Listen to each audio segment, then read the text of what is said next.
everyone, I'm Nige from N4L and I'm going to talk to you today about secure access and in particular about demystifying secure access. So I'm from N4L. Who are N4L or Network for Learning? We're a Crown-owned technology company. We deliver technology services to schools and kura and on behalf of the Ministry of Education. Our services include internet connectivity, cybersecurity and information. I'm joined today by Zen and Quinton, and I'll get them to introduce themselves in a second. So I'm Nige, I'm the Regional Director for the South region. I look after the relationships between Kura and N4L and also for IT companies and N4L for that region, and also am involved with the Secure Access project. Hand you over to Zen. Kia ora, I'm Zen. I come from the delivery engineering team. My team in charge is of rolling out of this product to schools. And I'm Quinton, I'm the solutions architect focusing on the secure access product, and I guide the direction of the product. So the goal of the session overall is to, as we said, to demystify secure access and give a better understanding of secure access for you and in the roles that you have looking after schools. So what we're going to cover today, we're going to cover an overview of what secure access is. We're going to look at the benefits of secure access, technical overview, and then a dive into the process of how secure access is put into place for your school. We're also going to cover some improvements that we've implemented to date and look at what the future holds for further enhancements for secure access. Here's a short video to give an overview of what secure access is. Get set for secure access. It's the final phase of your school's Wi-Fi upgrade and gives you more control over what happens on your network. So you can help connect, protect and support all akonga by improving your network security. Here's how it works. Everyone is uniquely identified on the network for extra security. So you control who has access and who doesn't. You can also separate users into groups to choose who sees what online for extra flexibility. That way you'll always know what's happening on your network, and teachers can spend more time doing what matters most. Remember, secure access brings an extra layer of protection, but we all have a part to play to help akonga stay safe in an online world. Want to know more? Call 0800 Learning or head to n4l.co.nz. So Secure Access is the final phase of the Tamana Tohono program, or TMT program. It consists of three major phases, as you can see shown here. The first part of the snake diagram is called Equipment Support, or ES, where we support aging equipment to extend its warranty. The next stage is ER, or Equipment Replacement, where we take the old switches and access points and replace them with new ruckus gear. The final phase, the one we're talking about today, is Secure Access. So Secure Access gives you more control over who accesses your network. It allows you to connect, protect and support akonga by improving network security. It allows you to have unique identification for users on that network and separate VLANs for different users like staff and students. It adds a layer of protection and creates more visibility of network users. Overall, it helps us to keep akonga safe in an online world. And also it provides detail on cybersecurity and safety risks that exist. And you might ask when this is happening? Well, it's already happening now. We're rolling out progressively after her school has been through equipment replacement.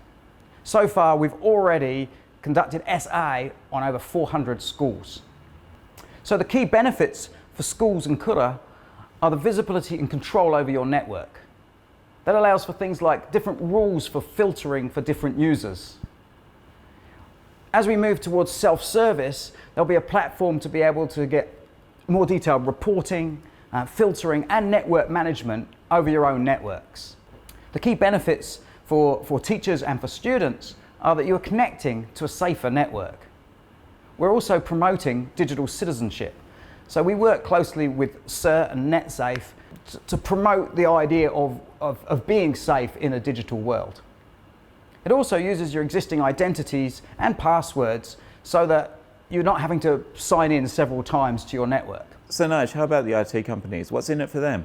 So it's better tracking and incident management and improved tools for that network management. We also have a number of resources that are available for you, and those are shown on our website. The resource page contains everything you need, including school staff training, a blog on why it is we're doing secure access, and onboarding guides for all types of devices that you could have out there. There's also guides for IT companies. Quentin, do you want to take us into a bit more technical detail about the secure access solution? Yeah, sure. So as you can see on screen, we've got the architecture of the secure access solution. It's a ruckus-based solution using N4L hosted cloud path and smart zone controllers that then talk to the network switches, access points and firewalls at the school. And it connects to the directory services that the schools host as well, and also the mobile device management.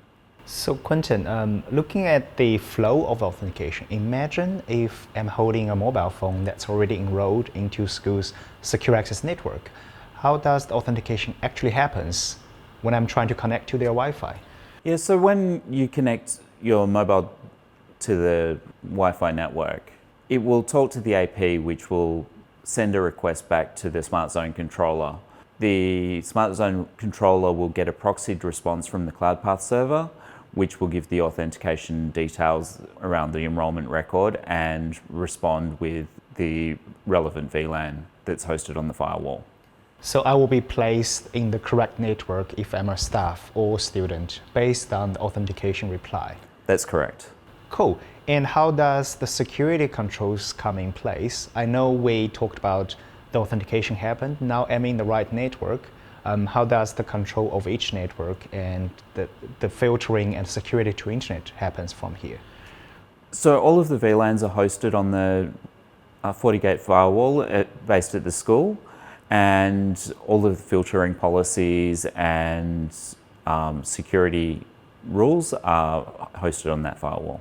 So we will be able to control not only going to internet traffic, we'll also be able to control between those school network traffic from our firewall. That's correct. All of the VLAN traffic, internet traffic, everything is secured by the school firewall. That sounds great. And we also know, you mentioned earlier, we have an integration between our CloudPass server and the school's Google or Azure user directory. And that seems to be a two-way communication. Does that mean every time when I'm connecting to our school's secure access wireless network, it actually authenticates me against that Google or Azure directory again? No, so the onboarding process that every device goes through the first time it connects, the directory is queried to make sure that the person has the relevant permission to connect to the network and is assigned the relevant network.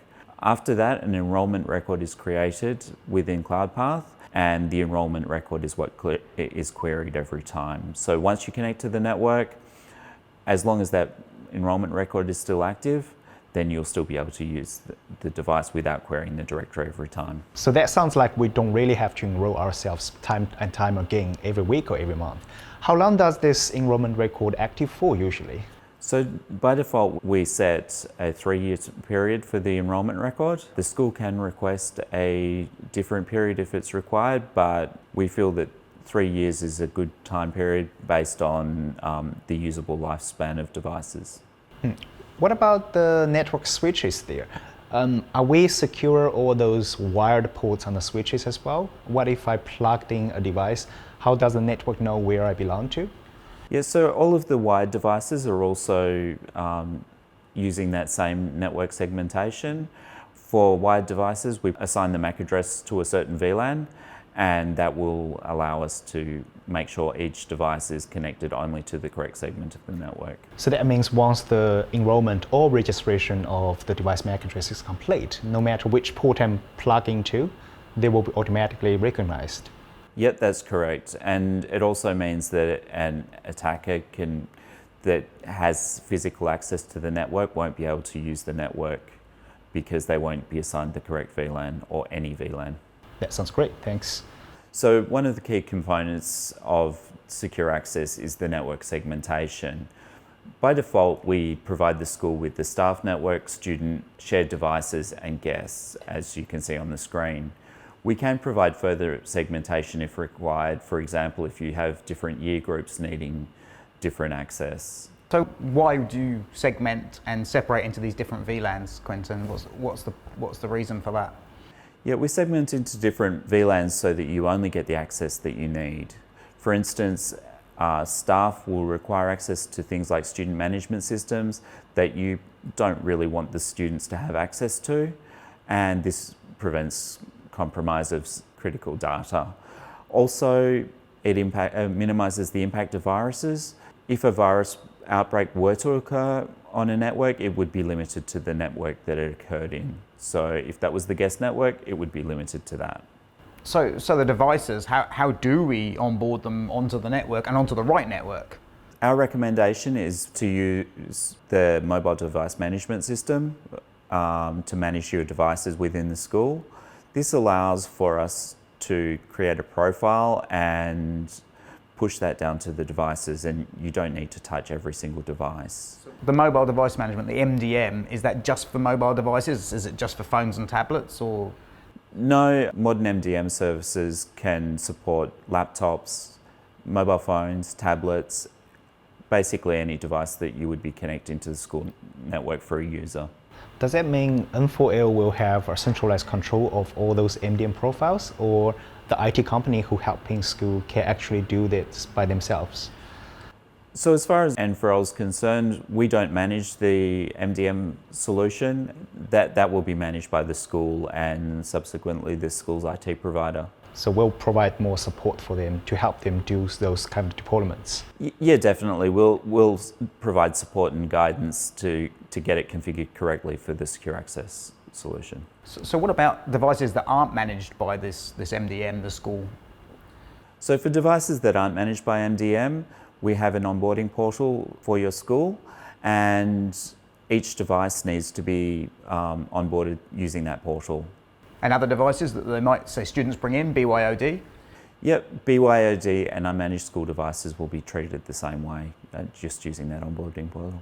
The next key component of the secure access product is identity to the SOC. The Security Operations Center. It's a function at N4L where we provide in-depth information on tracking traffic and security incidents, and it efficiently addresses security incidents and breaches and provides improved visibility on how people are accessing the network.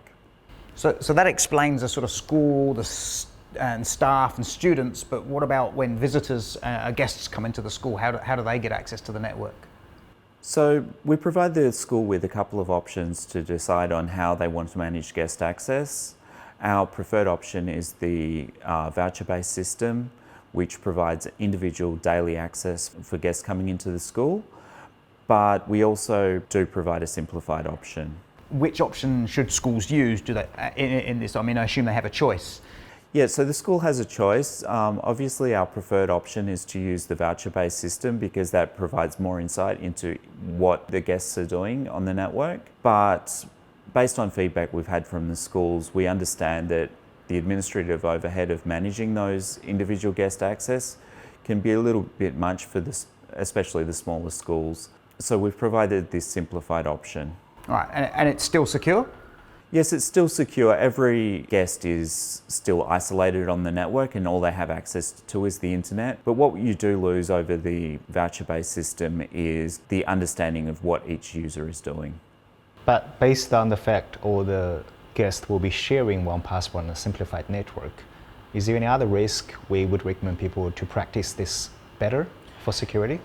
Yeah, we definitely recommend that you frequently change the guest access password. Once secure access is in place for the schools, what networks will they have? Yeah, I can certainly explain that.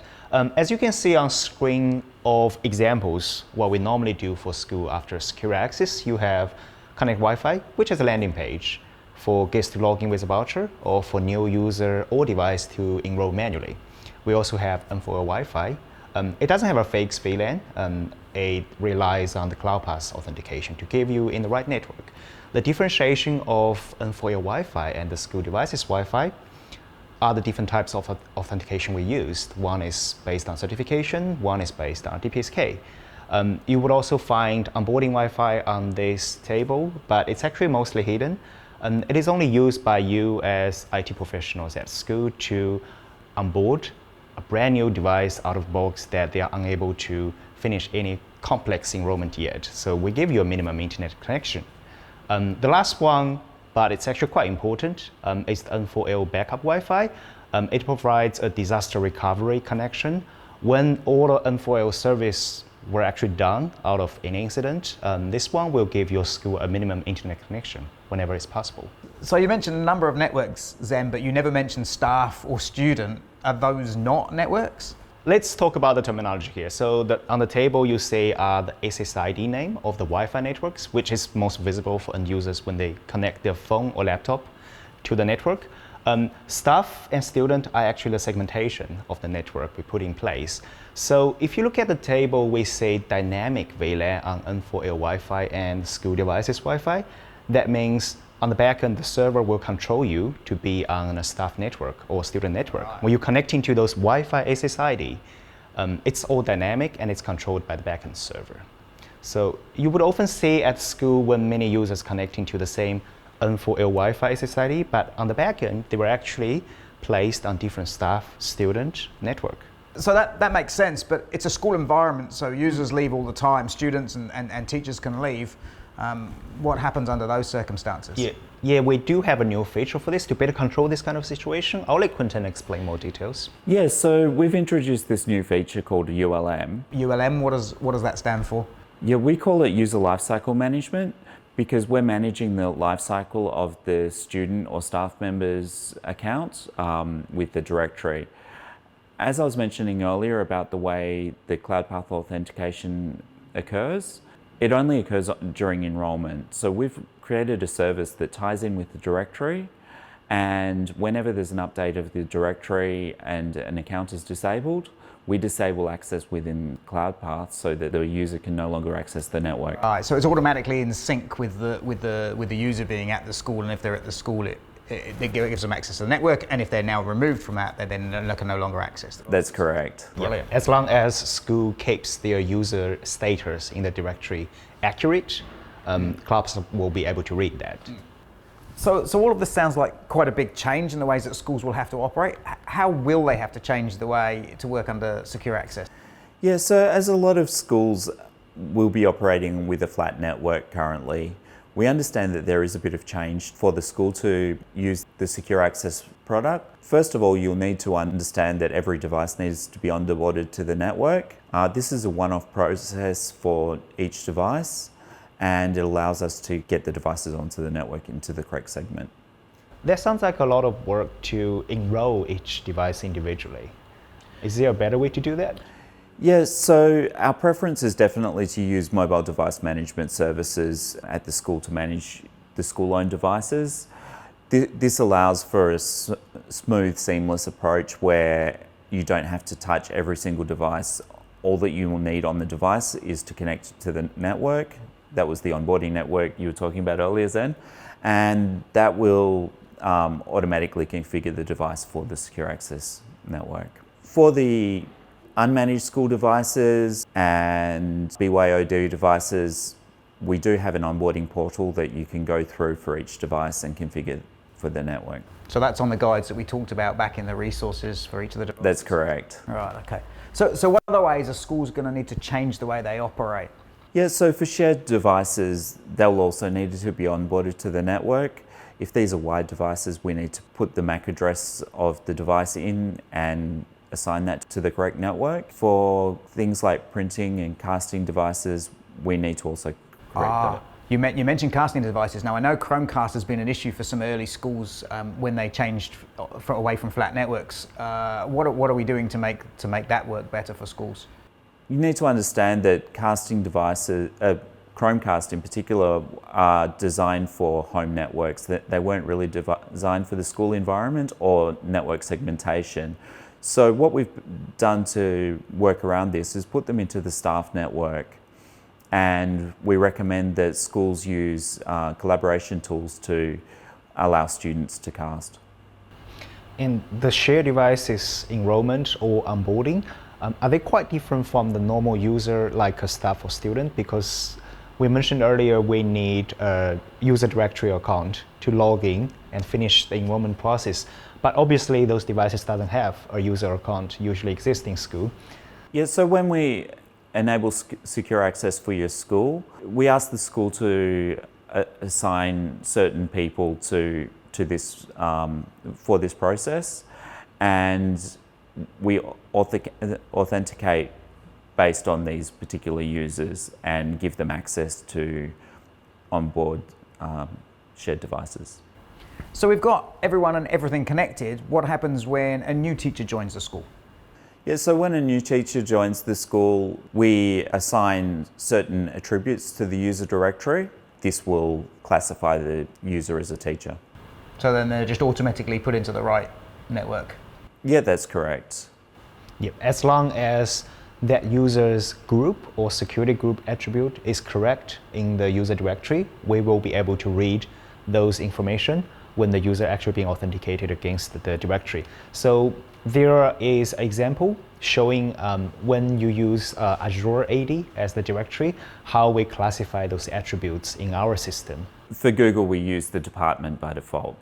Yep, department or Google group, yep, depends on school's preference. Zeng, can you talk us through the process that happens coming up to migration and actually on the migration day itself, please? Yeah, I can definitely explain the journey to get on board with the whole secure access project and what is the process that looking like for a school or like for IT professionals like you.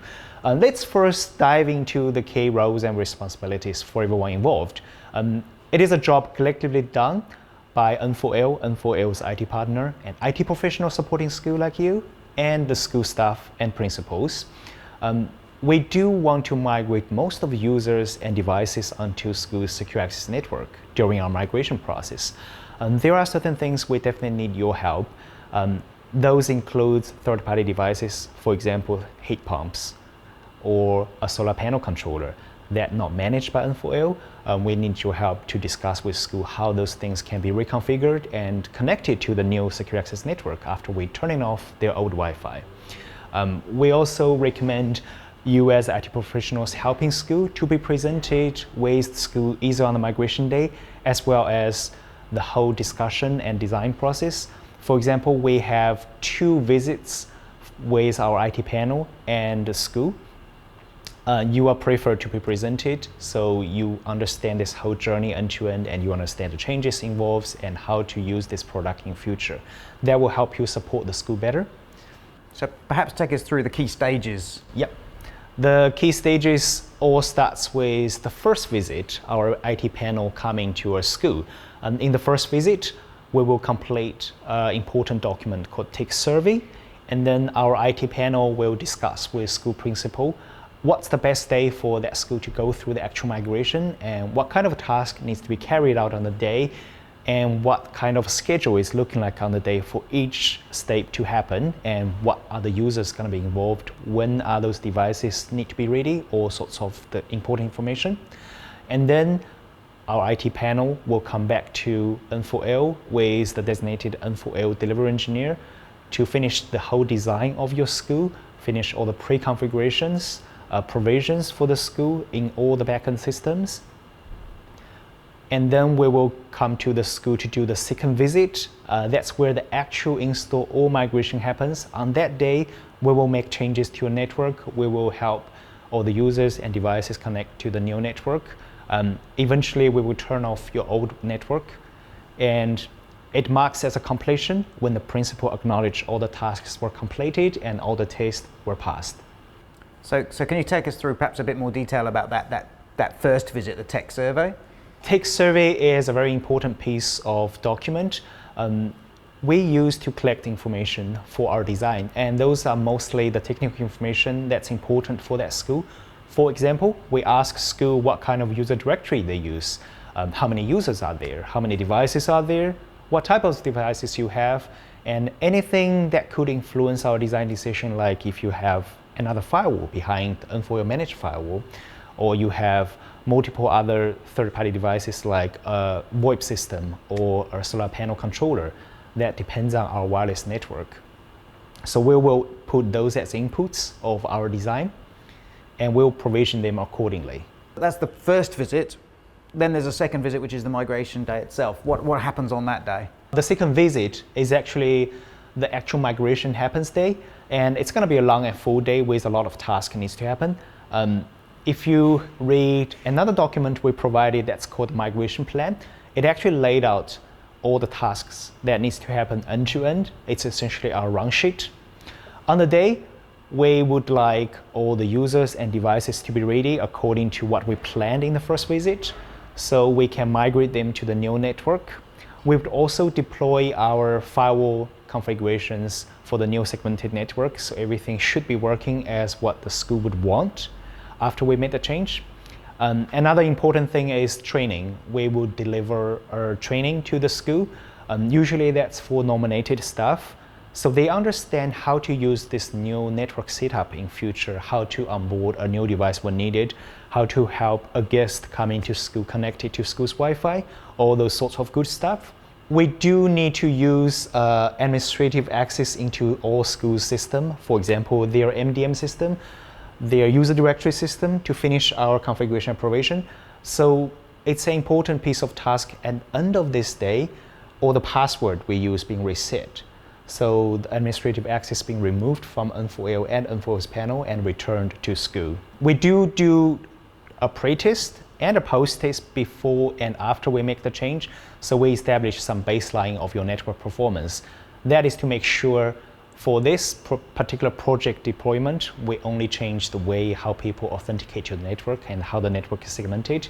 We don't change the baseline of the network performance of your school. So you're right, it does sound like a full-on day. Yeah. Is there any really key points that our IT providers and schools need to do in order to prepare for that day? Certainly. So the most important thing for everything to happen successfully and orderly is to have in-depth and very meaningful conversation during our first visit with the school. Because in the first visit, school will discuss what day is the best day for migration with our IT panel, also to lay out all the events that needs to happen on the day. So as long as this day is planned really well and everyone knows where they should be at which point of the day and which time of the day, things will happen much orderly. So our IT panel coming to school to do the install doesn't have to going around find the right people for training or find the device with a charger or trying to recover some password for essential systems they need to access into.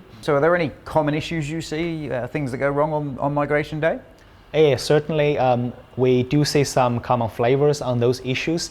The top one would be, again, third-party devices, because none of N4L or N4L's IT panel has access into those systems usually.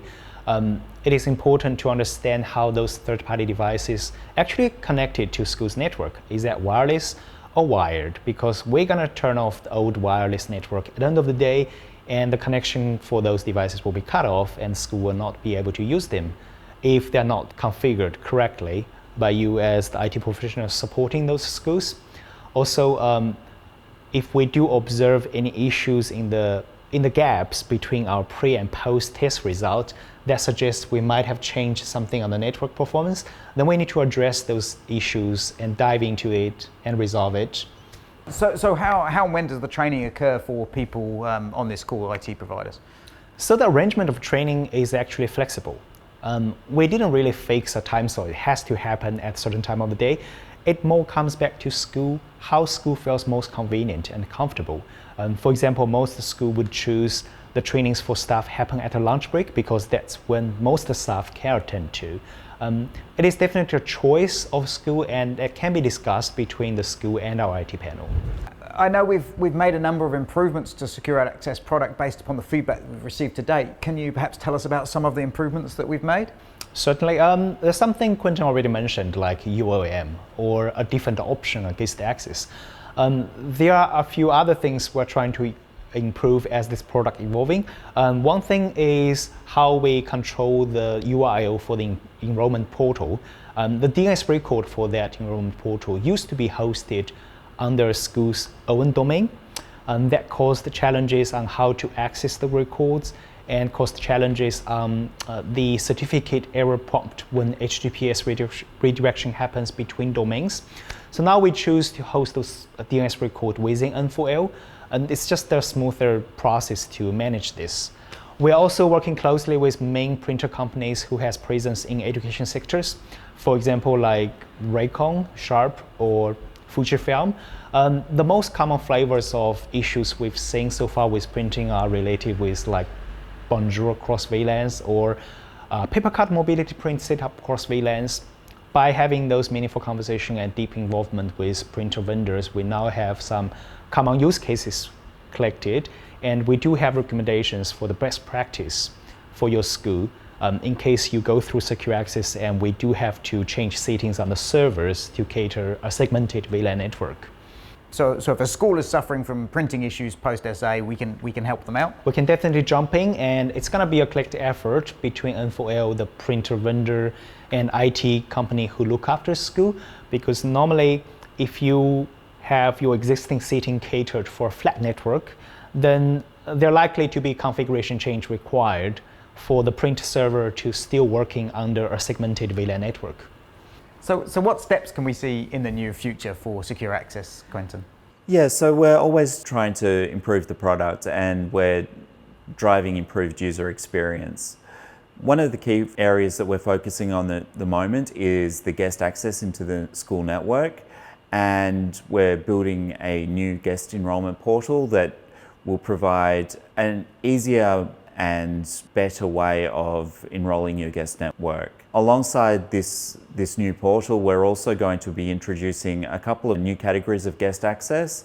These include Guest Access Plus, where your guests need a little bit more than just the internet. And we understand that there's a number of guests coming into schools that requires printing access or casting access, and this Guest Access Plus will be the way to go.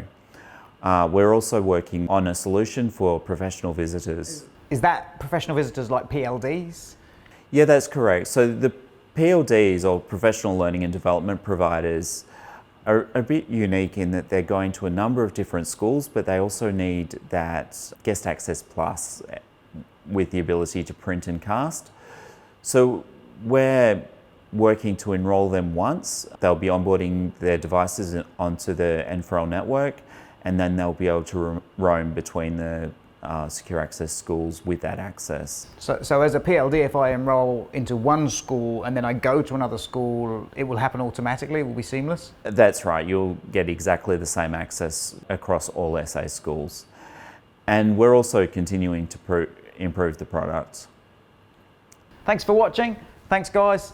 I hope that answers some questions for you. Ka kite anō.